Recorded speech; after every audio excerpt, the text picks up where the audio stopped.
So most people dive into behavior change without understanding the human behavior behind it, without understanding how human behavior works. So if you want to fix a car, then you need to know how a car works. And so the undevoted person is looking for a quick fix. What do I do? How do I fix the car? And this is what everyone in the society is going to give you. Because quick fixes sell well. But the devoted person wants to understand how the car works. Because if you know deeply how the car functions, how it works, you can fix it. The fixes naturally arise from an understanding of how the car works. So let us begin our study of human behavior. How is it that the human being truly functions? Because in order to understand how to change behavior, we first have to understand the mechanisms and the way in which human behavior functions. So what is the central driving force behind human behavior? Well, fundamentally, a human being is moving towards things that they judge as good and away from things that they judge as bad. So let's look at an example. Take going out on a walk on a cold day and it's raining outside. So you might think that going out in the cold is going to be miserable for yourself. So you judge this activity of going out on a walk in the cold and the rain as being bad. And so this produces a bad feeling, perhaps of dread, of going out on this walk. But understand that another person might look at the same situation and see something different. Another person might think that a cold walk in the rain is an opportunity to build their discipline or practice their virtue or an opportunity to build willpower. And we're not saying to do any of these things or that any of these things are right or wrong. We're just saying that these different ways of viewing the same event produces a different feeling. So this might, for that individual, produce a good feeling towards the walk. They would feel it would be good to power through the pain of a cold in order to prove their virtue, in order to develop build willpower or discipline or anything. And so this produces a good feeling towards the thought of overcoming the pain of the walk. Again, neither is right or wrong. This is just an example. We're not suggesting anything to do here. So here's a diagram that essentially boils all of this down.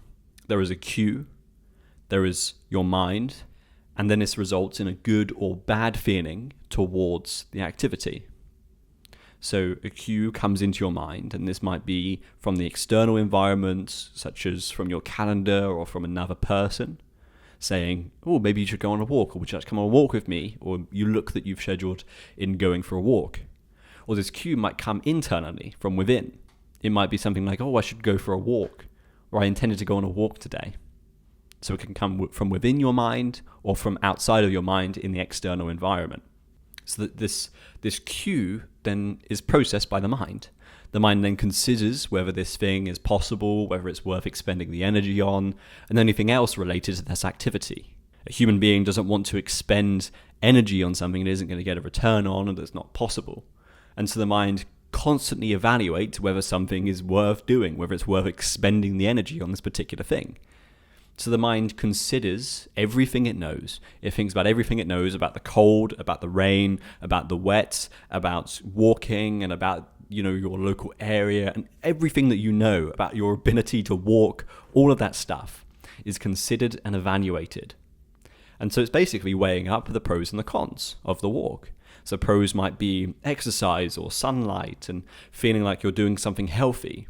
Now, of course, the cons, the bad side of going for a walk is that it might be cold or tiring or wet. And so your mind will evaluate this activity and decide whether it's something that's worth doing, something that it would like to do.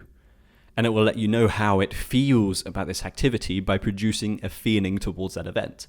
So the mind runs the processing and then gives you a very simple conclusion, and it gives you the conclusion of that by way of producing a feeling towards that event. So if it thinks it's a good thing to do, it might produce the feeling of excitement or anticipation or just simply neutrality. It won't say anything, it'll just say, just go and do it. But if it thinks it's a bad thing to do, if the mind thinks that going out on a walk in the cold is a bad thing to do, then it will produce dread or boredom or annoyance towards that activity. And so the mind is simply letting you know how you feel, how it feels about this activity. The mind is just letting you know how it feels about this activity. So imagine that the mind produces the feeling of dread towards this walk. And so remember that humans are driven away from things that they consider bad and towards things that they consider to be good. And so because of this, the mind sees that you're now experiencing a negative feeling. I'm feeling afraid of the walk. I'm feeling dread of the walk, which is bad. And so the mind wants to get you out of that as fast as possible. And so it looks for the fastest possible source of good feeling it can find.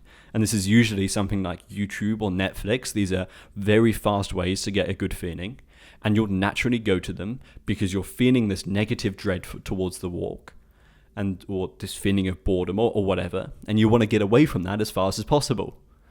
So procrastination is simply your mind beating you with a negative feeling and then offering you a positive feeling afterwards. It's like, oh, I'm so sorry. Did that hurt you? Oh, here's an alternative. Here's a good feeling. Come and do this. So it literally beats you and then gives you a reward, something else as a kind of alternative afterwards. So human behavior is driven by this moving away from the bad and towards the good. And so when you consider doing something, the mind considers whether that event is good or bad. And it does this by weighing up the pros and the cons of that event. And procrastination occurs because when you have a negative feeling towards that activity, when the mind evaluates an activity as being negative and produces dread towards it, this results in you moving away from that activity and towards most likely a positive activity, something that you consider to be good, something that is a source of good feeling because you're feeling that negative feeling. So action occurs when you have a good feeling towards that activity. And this results in you moving towards that activity because you move towards good feelings. You want the good feeling to continue. And again, this good feeling might be one of excitement, but it also might be one of just neutrality, neutral feeling. Just a subtle feeling that this is a good thing to do. So let's look at one last example before we carry on. So imagine a Spartan warrior about to run to certain death in a battlefield. And so this Spartan thinks about the activity of running into certain death. Maybe he hears a cue from outside saying that he needs to run into battle. And so his mind immediately evaluates whether running to battle is possible, whether he should do it, all the things that he knows about the world will be put into this decision. And so his mind is basically weighing up the pros and the cons of running into battle. Now, obviously, there's a pretty clear negative side of this, is a pretty clear con, and that is the death and the pain that are all going to kind of go along with that. And obviously the energy that he's going to have to expend to run across the battlefield. But remember that Spartans were raised to believe that dying in battle was the most honorable and best way to go. So obviously that's a pretty big pro. He's been conditioned since he was a child that dying in battle is the best way to go. So he thinks, this is my opportunity to die an honorable death. But that's a pretty big pro. And so it's interesting here because human beings are unique in that they can make up these kind of concepts that are kind of put into this equation.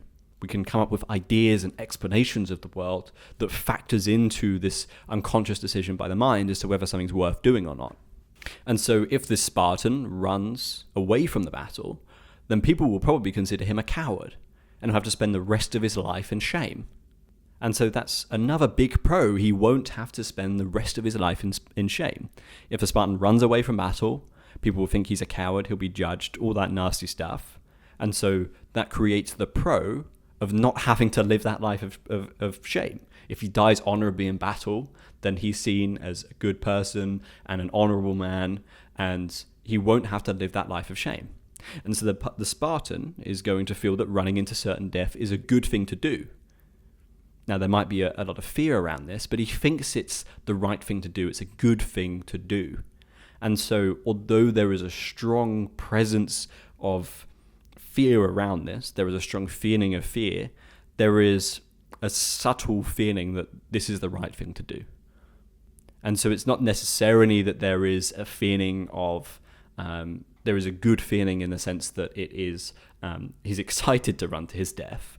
It's more that it's perhaps sometimes a subtler good feeling that this is the right thing to do. So it's just generally the feeling that it's a good thing to do. And so with all of this in mind, how do we change human behavior? So we've seen that human behavior is caused by our mind weighing up the pros and the cons of a particular activity. And therefore, to make an activity effortless, truly effortless, all we need to do is remove the cons and introduce more pros. So for example, I speak to many students who procrastinate on studying for their exams. So what are the cons of studying? Well, usually they mention that they have this big exam coming up and that they're afraid of failing the exam. So one of the cons of studying is that if you study, then you have to think about this exam that's coming up and the possibility of failure and the judgment that the failure would arise in and all the negative consequences of failing university and all of that stuff. So this student has a deep fear of failure that's connected to this activity. And so that's a big con. Therefore, I work with them to overcome this fear of failure, and this removes that con. And now the student feels great about studying. Many of them even start to fall in love with studying, all because we remove the fear of failure. So we don't necessarily have to even add any new knowledge here. We just have to remove old and negative stuff. We only need to remove the fear, in the same way that being healthy is just the absence of disease. And so in many cases, all we need to do is remove the fears and remove the anxieties around, which when I say that, I essentially mean the cons, the downsides of studying. If we remove all the cons around studying, then it becomes easy to study. Okay, so how do we go about removing cons and introducing pros? So think about a con that you feel towards a particular activity, a downside towards a particular activity. And so for many people, this is fear of failure. This is fear of judgment, of being judged for doing the activity or for failing the activity, or simply just that you find the task boring. You find the task relentlessly boring. So it's entirely possible that this con doesn't exist for another person. There might be another person in the world who looks at that same activity and doesn't feel that fear of failure, who doesn't feel the fear of judgment, who doesn't find the task boring.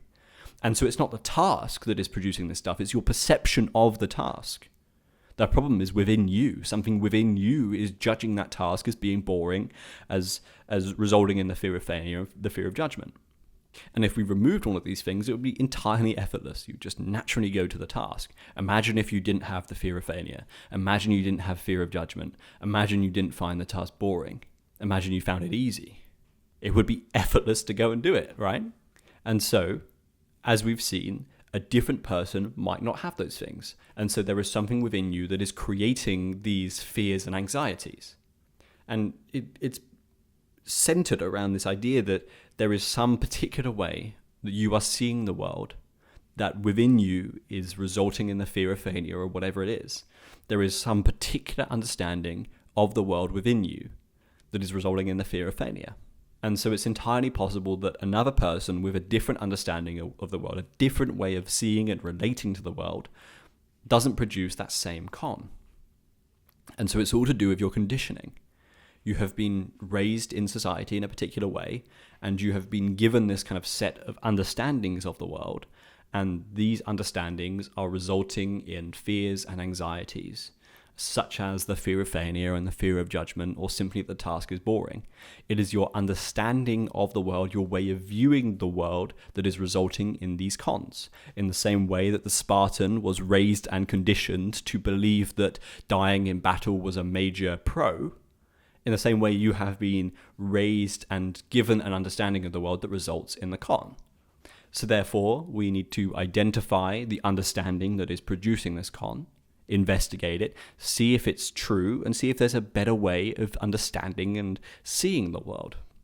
So in order to become massively productive, effortlessly productive, the only thing you have to do is see the world clearly. And that is the true power of wisdom. Because if you can see the world clearly, everything becomes effortless. You can push a butterfly and get what you want.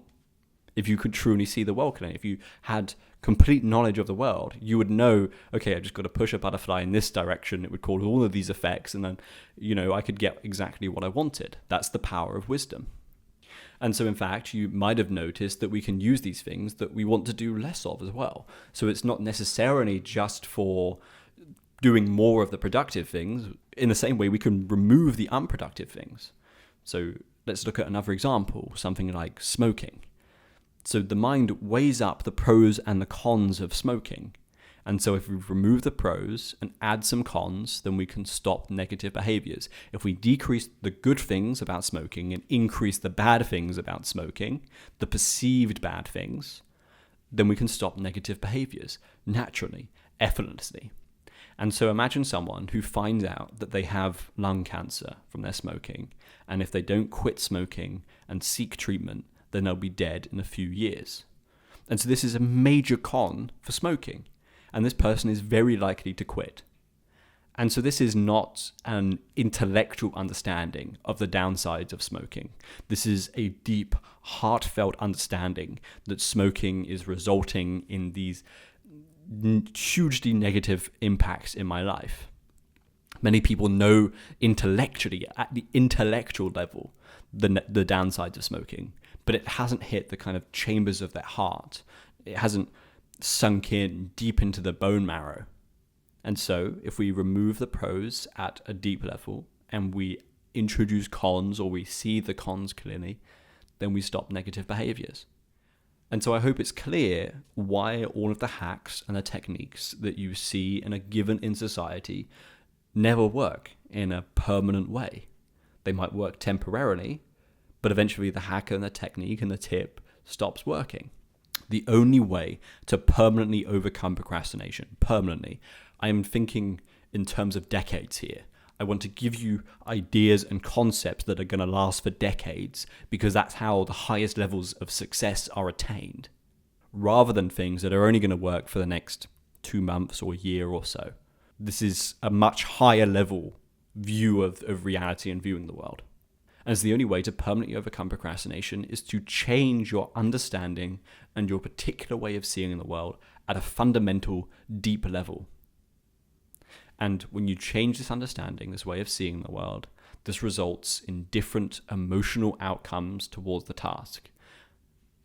You want to shift from the person who views studying with fear of failure and fear of judgment and all of these things, to the person who views studying without the fear of failure, without the fear of judgment, without the fear of the boredom and all of that stuff.